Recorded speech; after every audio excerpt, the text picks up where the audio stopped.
Yeah. That works for my schedule. Yes, I'll see you there. Let me check. I think it's good. Let me check Google Calendar. Yep. Let me check with my hands.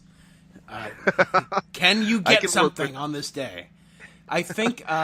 They announced next year Survivor Series in Chicago. It's going to be there all 4 nights. And okay, but will there be a brand split even? Yes, yeah. Because of the new Fox deal, one of the rumors is that they're going to undo the brand split. So then Survivor Series won't be this anymore. Even though the promotional tweets they sent out for Survivor Series in Chicago had the blue on one side and the red on one side as if it was still an opposing brand pay-per-view. But a big rumor is that they're going to end that. I'm curious about that. So it was funny for me because I couldn't watch Survivor. I didn't see Survivor Series till the next morning. I was Disneylanding, but it was funny and I wasn't spoiled on the results except for the first 2 matches. On glancing at Twitter, I saw that SmackDown had won the tag team match that wouldn't matter, and then I did see that the Raw Women's team had won. And the other thing that I saw was the Nia is getting nuclear heat coming out of the whole Becky thing, which was an interesting thing, where it's like because, in real life, Nia, accidentally injured Becky, but had already been leaning into it on social media like we talked about and such. And then now suddenly, Becky had been like the most popular wrestler, so now Nia is the most hated wrestler. For taking out the most loved one. So that was funny to watch and be like, oh yeah, the second Nia comes out. Second Nia does anything. Anytime anyone had offense against Nia, they were cheered. That was an interesting byproduct of all this. Yeah, she didn't get as much heat. Did she get as much heat on Raw? I think, yeah, maybe. She did. Yeah. Yeah, and she's playing it up. Whether it was accident or not accident, I don't think we can say either way. I mean, a lot of people are presuming it wasn't and want to blame her for things. So I think the tendency is for us to just assume it wasn't a hit. But then you've got wrestlers like Chris Jericho watching the replay and saying, like on his podcast, it looked like an intentional punch to the face. So people are weighing in on both sides. Whatever the case is, we don't know the truth, but they're certainly leaning into it big time because she's got to face Ronda Rousey. Whether or not it is weird because right now Becky has a major beef with Nia and Charlotte has a major beef with Ronda, but they're on different brands and Survivor Series is over. So how that will work going forward, it will be kind of interesting. Yeah, Ronda vowed, it's like, I don't care if she's on a different brand, as if it's like she's in a different country or something. Right. I'm going to find a way, and obviously at pay-per-views, both brands are together. Let's skip ahead a little bit in that night and talk about the Charlotte-Ronda Rousey match and then sort of the follow-up, which is that I was originally upset at the finish only because, and I know you and I are huge, and not just us, obviously, are huge Becky Lynch fans right now and are still super bummed and butthurt about her not being able to be at this show. And also, we're also anxious and a little nervous about when she can return. It's a concussion and she's doing treatment for her concussion right now. Will she have to vacate that title? When can she return? Was this done because the timetable for her return is currently unknown, and so they needed to get somebody in there like Charlotte to become the new heel, to become the new top dog on SmackDown, even though she's not champion. In the interim, because they obviously there's just a lot of question marks here about what Becky Lynch can do. It just felt like, man, if Becky had been in that match and done what Charlotte had done exactly the same. Obviously a little different. She wouldn't have done the actual Charlotte move she did. Yeah.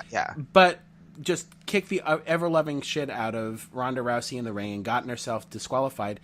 It would have been yet another escalation in defining moments for her. And it would have shot her up into the stratosphere. As it was still very well received. And it was... The crowd loved it. There was thank you Charlotte chants. There were Becky chants too. And man, the next night, Ronda Rousey, not just from that, but from the match itself, she was covered in bruises. Yep. So I was very interested. I was kind of relieved on SmackDown, and tell me if you felt the same way, that Charlotte said, I did it for Becky. Yes. I was relieved and curious, how they'll cover it going forward, because, again, it was just funny because they had just been enemies, but again, that happens all the time, back and forth, and with these two, when you do have the back and forth of we're the best friends, we're the worst of enemies, that's fine. It's just more interesting because Becky had now become this sort of anti-hero character.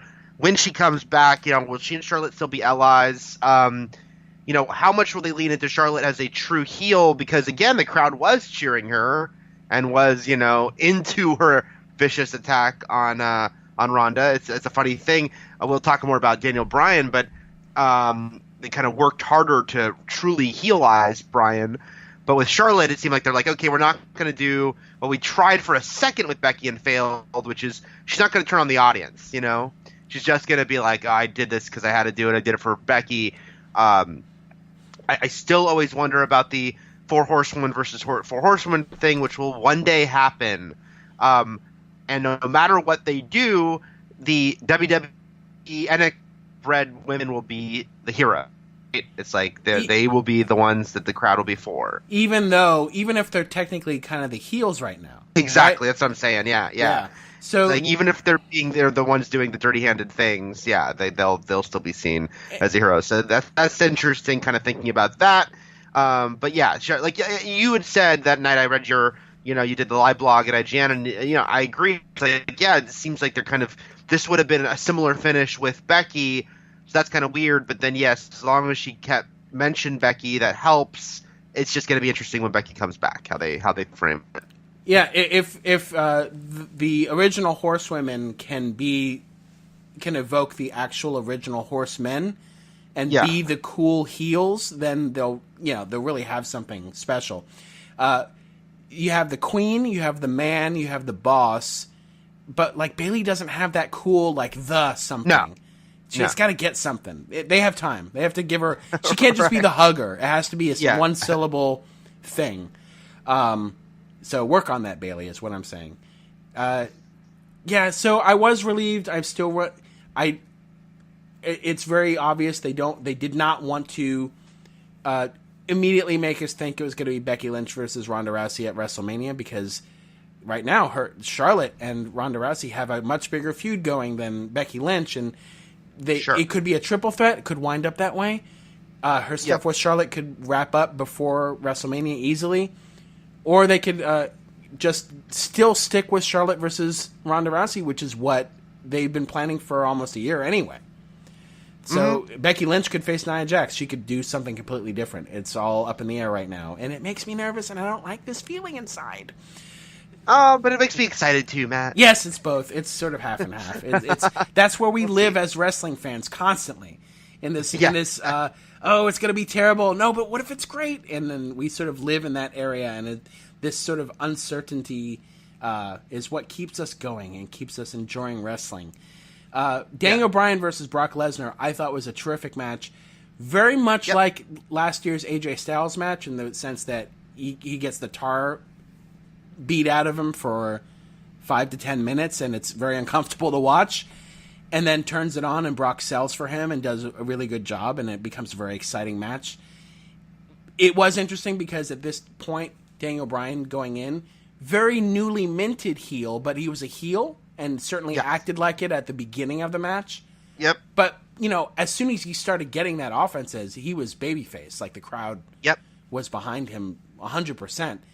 And it's those moments in wrestling, Eric, where it's I know Brock is going over. I know it in my heart. Yeah. He's but not going to tap out. But he's got his hand raised. And if you can make a wrestling fan think for a slight second that it could happen, those are those weird, intangible moments that drive us. It was such a great journey. I agree. It was really well done because, again, it's it begins. You're like, oh, man, is this going to be another Brock squash match? I mean, remembering that, at Crown Jewel, but they had him squash Braun, it's there'll be pretty ruthless as far as like just that's how it is. So when Daniel Bryan started to get that much offense, it was very exciting. And yeah, I think everyone's at the same place with Brock now, which is they're tired of his shtick. And so the fact that Daniel Bryan was getting this much in on Brock was very thrilling. And like you said, even though the conclusion was probably never really in doubt, they made us feel it was. And I really I did respect them. Like at the end of it, it's like, okay, like Brock looks like he has been through the ringer. Like just to have it end with Brock looking like he went through some shit. Like he can't just stand. He was like staggering to his feet. And I will give kudos to Brock for truly selling for Bryan. And just making it be like that was a tough fight for Brock.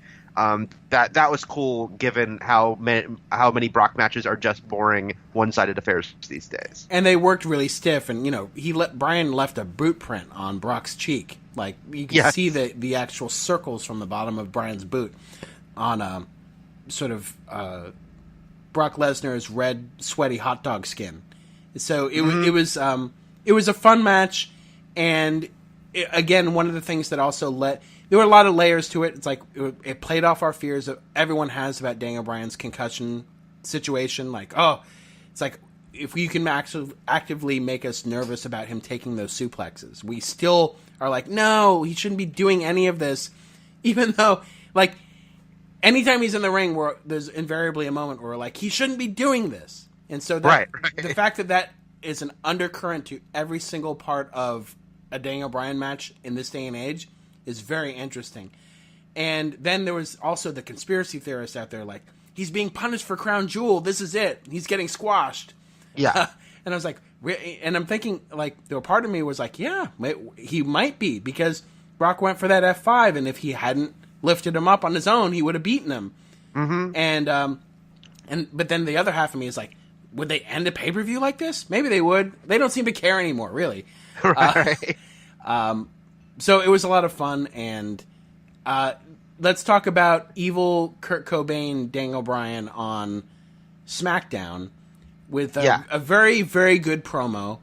Yep. And I don't know, I might be the only one who sees Daniel Bryan. It's just such an unassuming, like, can you even imagine the WWE champion years ago, like decades ago, coming out in a jeans, in a flannel, in Kurt Cobain's like unplugged sweater with a bird's nest on the top of his head, like just an unkempt woodsman from Cobain's hometown. It's like, and then talking about how he was he's possessed Venom style by his own dream.